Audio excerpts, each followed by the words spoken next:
Essentials of modern project management. The lesson will cover the following fundamental aspects of project management. 1. Definition of project management. 2. Importance of project management. 3. Types of projects. 4. Project management constraints. 5. The project life cycle. 6. Project stakeholders. 7. Principles of a successful project. 8. Project management processes. And 9. Advantages of formal project management. Definition of project management. Project management is the application of knowledge, skills, tools, and techniques to project activities in order to meet the project requirements. Importance of project management. Project management improves business value. Project management also helps to cut down costs and enhance on project success. Types of projects. There are different types of projects in project management. The two major types of projects that will be covered in this lesson include the business projects and the social projects.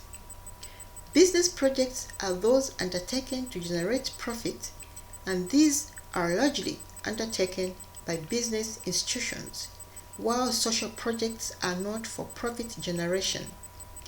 Social projects are largely undertaken by government and other not-for-profit making institutions with the intention of improving the welfare of the people. Project management constraints. One of the key tasks in project management is balancing the competing project constraints, which include but are not limited to scope, time, and cost, so as to ensure quality. The relationship among these factors is such that if any one factor changes, at least one other factor will be affected. For instance, if the duration of the project is shortened, often the budget has to be increased so as to be able to do more work in less time. The project life cycle. According to Project Management Institute, PMI 2000, the project life cycle is a collection of generally sequential and sometimes overlapping project phases whose name and number are determined by the management and control needs of the organization or organizations involved. In the project, the nature of the project itself and its area of application. The project life cycle is also a pathway along which a project passes through from start to completion. For instance, it is also a linear progression of the project from inception to completion. The stages of the project life cycle include 1. Identification. This involves starting the project. 2. Planning. Involves organizing and preparing. 3. Execution/implementation. Involves carrying out the project work or actualizing the project management plan. And 4. Closeout.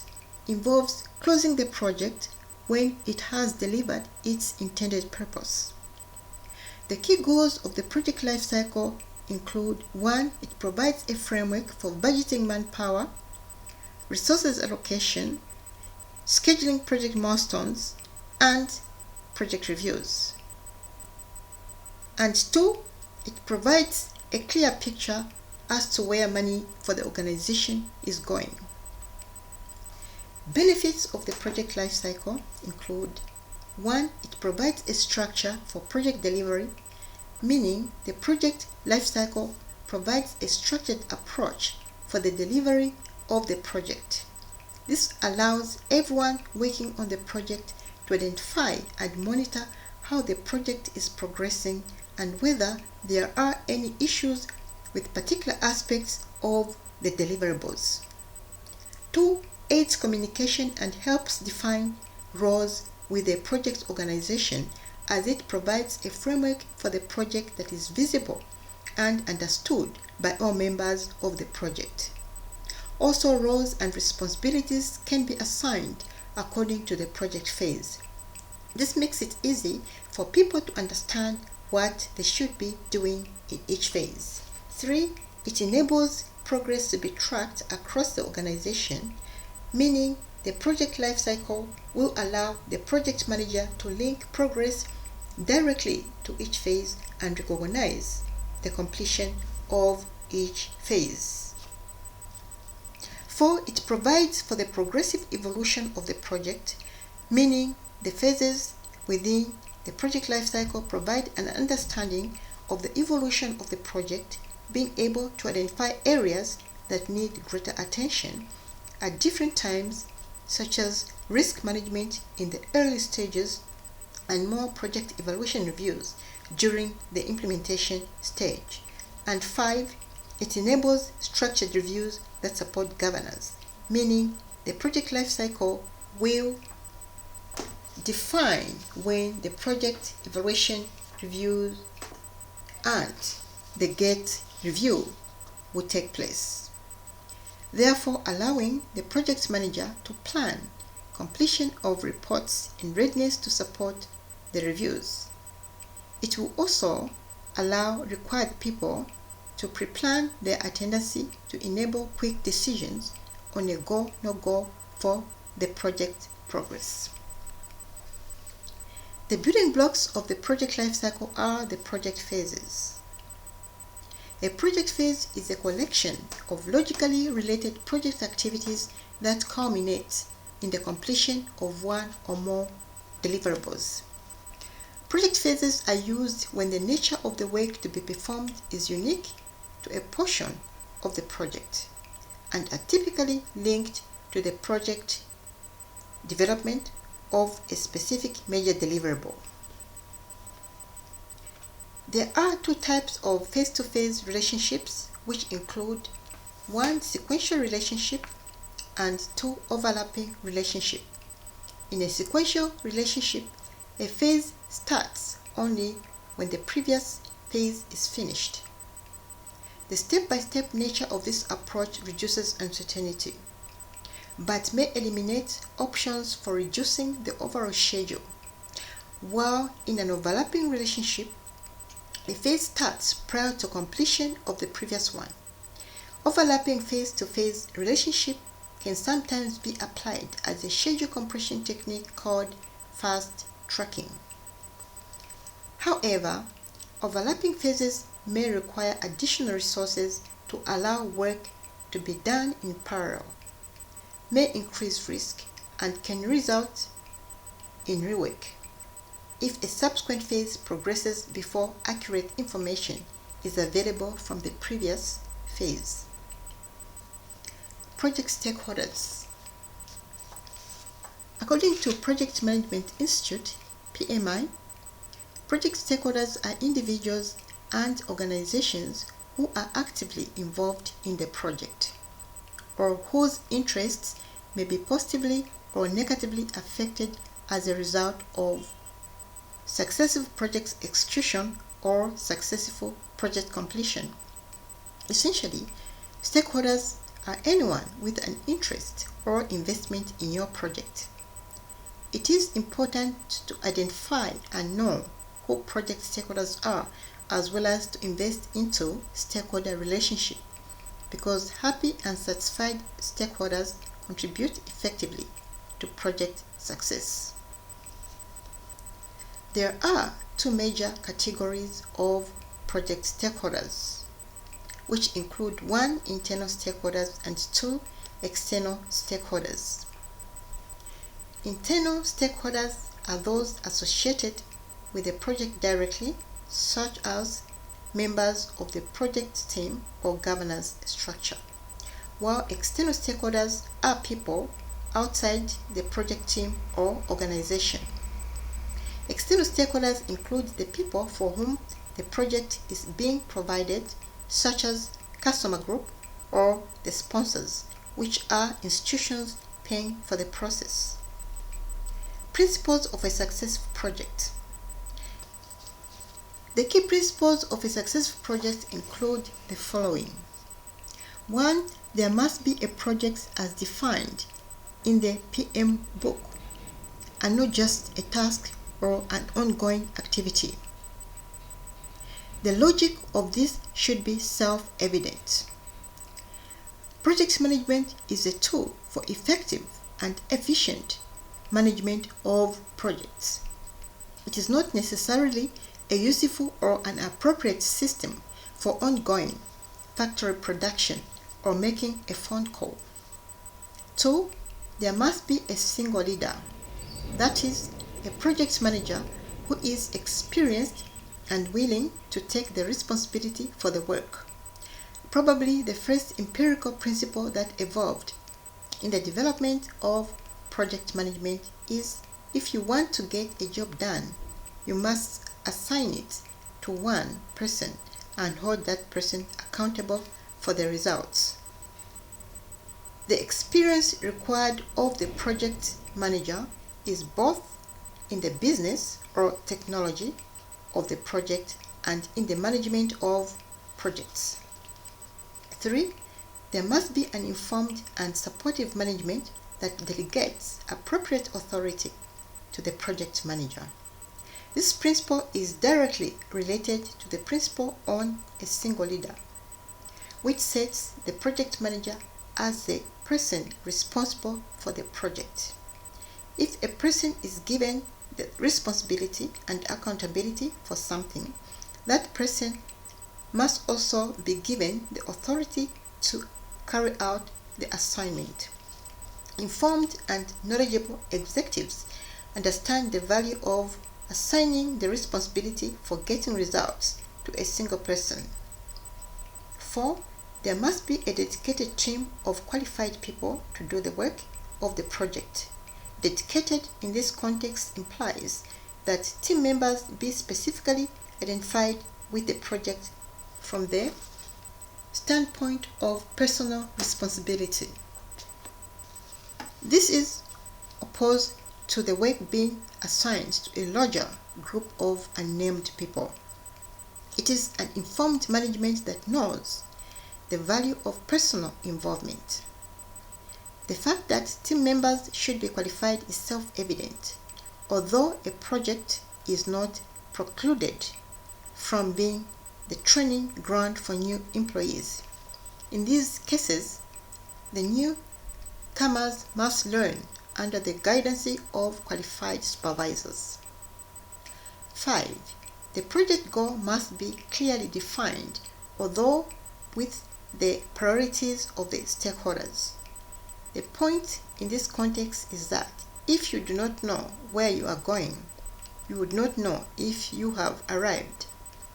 Project management is a goal-oriented system, and the first order of business is to define the goal, the purpose of the project, in the most straightforward and unambiguous way.